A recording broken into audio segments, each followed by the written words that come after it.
morning guys! Tara kape! For today's morning news guys, gusto kong i-share sa inyo na si BSP ay naglabas pala ng commemorative coin this 2026. And tinatawag tong pista sa Pilipinas, the 100 Piso Philippine Festival Commemorative Coin Series. So dito, sabi nila ay maglalabas daw sila ng coin na legal tender, ibig sabihin merong value na pwede mong gamitin ipangbayad.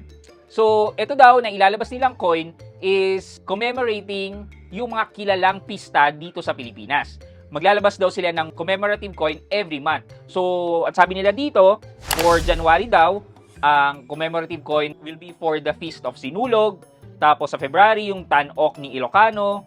Yung March naman, yung Kaamulan. In April, Moriones. In May, Pahiyas. In June, Pintados, Kasadyaan. In July, Tinalak. August, Kadayawan. September, Peña Francia. October, Mascara.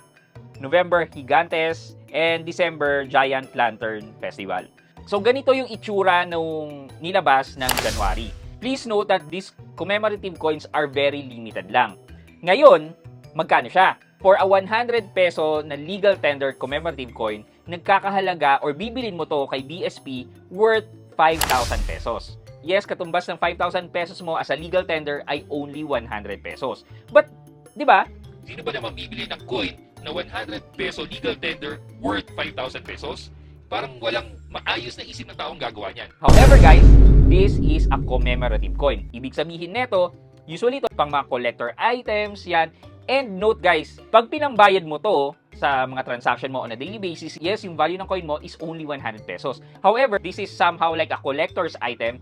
Ang market nito is yung mga ibang nangongolekta rin ng coins. Thus, yung 5,000 pesos na yan, pwede pang tumaas yan because of the scarcity ng mga coins na to.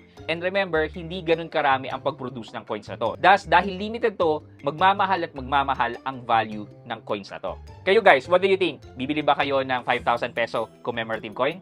Yun lang muna for today's video. Good morning sa inyo.